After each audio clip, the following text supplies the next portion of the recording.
Hello, welcome back to my channel. ഇന്ന് നമ്മൾ തയ്യാറാക്കാൻ പോകുന്ന തണ്ണിമത്തൻ്റെ അകത്തെ ആ മാംസള ഭാഗം വെച്ചിട്ടൊരു പച്ചടി ഉണ്ടാക്കാം. അതെങ്ങനെയാണെന്ന് നോക്കാം. കുരുവൊക്കെ കളഞ്ഞ് ഇതിൻ്റെ തൊണ്ടി അണിഞ്ഞ് ചെത്തിയെടുത്തേക്കുക. അത് നമുക്ക് വടയ്ക്കും ദോശയ്ക്കും ഹൽവയ്ക്കും എല്ലാം കൊള്ളാം. ഇതും അതേ ഹൽവയ്ക്ക് കൊള്ളാം. ഞാൻ പക്ഷേ ഇന്ന് ഇത്തിരി പച്ചടിയാണ് ഉണ്ടാക്കുന്നത്.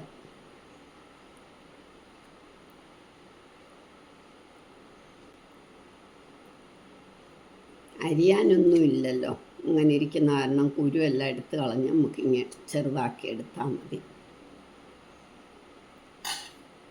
ഇത് ഇങ്ങനെ അങ്ങ് എടുക്കണം.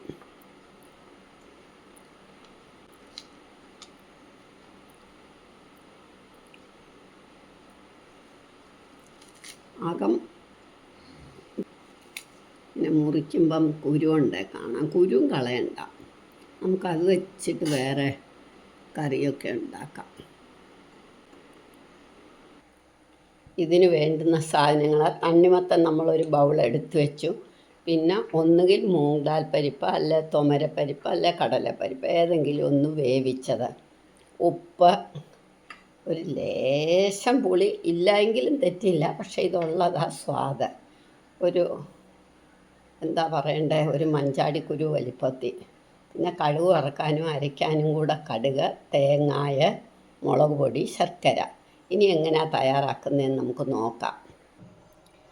ആദ്യം തന്നെ നമുക്ക് തേങ്ങ അങ്ങ് അരച്ച് വെക്കാം. തേങ്ങായ, കടുക്, ആവശ്യത്തിന് മുളക് പൊടി. ഞാൻ പറഞ്ഞില്ലയോ, ഒരു മഞ്ചാടിക്കുടു വലിപ്പത്തിൽ പുളി ഇല്ലേലും തെറ്റില്ല, പക്ഷെ പുളി ഉള്ളതാ ഒന്നും കൂടെ ടേസ്റ്റ്. ഇത് നമുക്കങ്ങ് അരയ്ക്കാം. ഇത് ആ തണ്ണിമത്തൻ്റെ തൊണ്ടോ എടുക്കുകയും ഇതെടുക്കുകയും ഒക്കെ ചെയ്യുമ്പോൾ കുറച്ച് വെള്ളം കിട്ടും. അത് വെള്ളം വേണമെങ്കിൽ അത് അരച്ചാൽ മതി. കല്ലിലാണെങ്കിൽ ഒട്ടും വെള്ളം വേണ്ടാതാനും.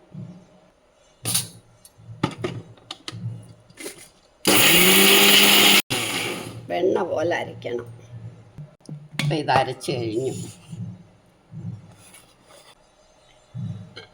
ഇനി ചീനച്ചട്ടി അടുപ്പ് വെച്ച് ഏത് ഓയിൽ ഒഴിച്ചാലും മതി. ഞാൻ പക്ഷെ നെയ്യാണ് ഒഴിക്കുന്നത്.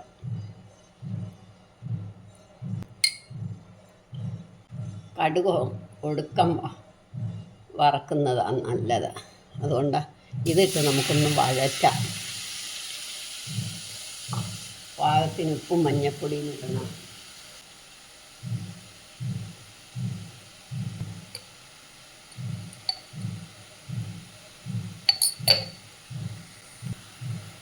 പച്ചടിക്ക് പിന്നെ നല്ലോണം ഉടഞ്ഞാലും കുഴപ്പമൊന്നുമില്ലല്ലോ, കഷ്ണം വേണമെന്നൊന്നുമില്ല. ഇത് നല്ലോണം ഒന്ന് വേവട്ടെ, നമുക്കൊന്ന് അടച്ചു വെക്കാം.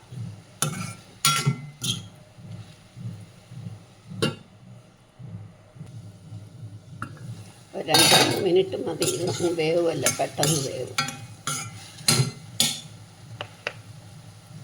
ഇനി വേവിച്ച് വെച്ച പരിപ്പും കൂടെ ഇടണം.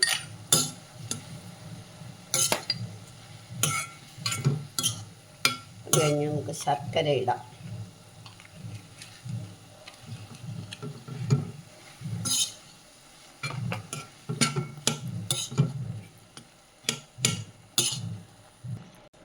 ഒന്ന് ശർക്കര കിടന്ന് വഴലട്ടെ. കഷ്ണം വേണ്ട, കഷ്ണമായിട്ടിങ്ങനെ കിടക്കണ്ടെന്നുണ്ടെങ്കിൽ ഇത് വെന്തുടയ്ക്കണം. ഞങ്ങൾക്കൊക്കെ കഷ്ണം ഇഷ്ടമാണ്, അതുകൊണ്ടാണ് ഞാൻ അധികം ഉടയ്ക്കാത്തത്. ഉടയ്ക്കണം എന്നുള്ളവർക്ക് ഉടയ്ക്കാമല്ലേ, മിക്സിയിലൊന്നിട്ട് അടിച്ചെടുക്കാം. എനിക്ക് കഷ്ണമുള്ളതാണ്, ഞങ്ങൾക്ക് 2 പേർക്കും അതെ. ഇനി നമുക്ക് തേങ്ങ അരച്ച് വെച്ചതും കൂടെ ചേർക്കാം.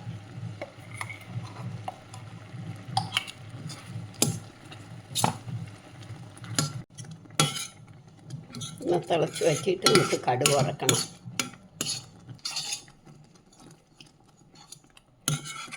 ഇനി നമുക്കിത് കടുക് വറക്കാം. നല്ല പച്ചടിയാണ്. ഇതുകൊണ്ട് കണ്ടോ, വലിയ കഷ്ണമായിട്ട് ഇട്ടാലും അത് കഷ്ണം അങ്ങ് കലങ്ങി കലങ്ങി ചെറുതാകും.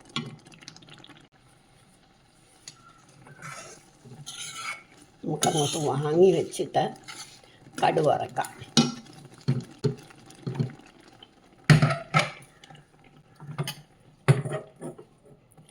സത്യത്തിൽ കൽച്ചട്ടിയിലാണ് വെക്കേണ്ടിയ പച്ചടിയൊക്കെ. കൽച്ചട്ടി വെച്ചാൽ നല്ല ടേസ്റ്റാണ്. ഞാൻ നെയ്യാക്കും കടുക് വറക്കുന്നതിന്. പച്ചടിക്ക് നെയ്യാണ് നല്ലത്.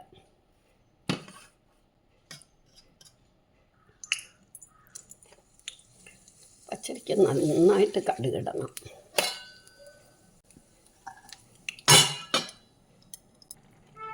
കടുക് മുഴുവൻ പൊട്ടണം, എന്നെങ്കിലേ കൊള്ളുള്ളൂ.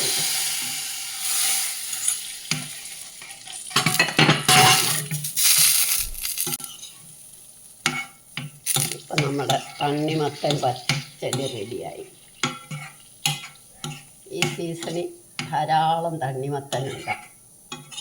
നമുക്കതുകൊണ്ട് എന്ത് കഴിച്ചാലും ശരീരം തണുക്കും. 2 മിനിറ്റ് ഇരുന്നിട്ട് സെർവിങ് ഡിഷിലേക്ക് എടുക്കാം. ഇപ്പം നമ്മുടെ മധുര പച്ചടി റെഡിയായി.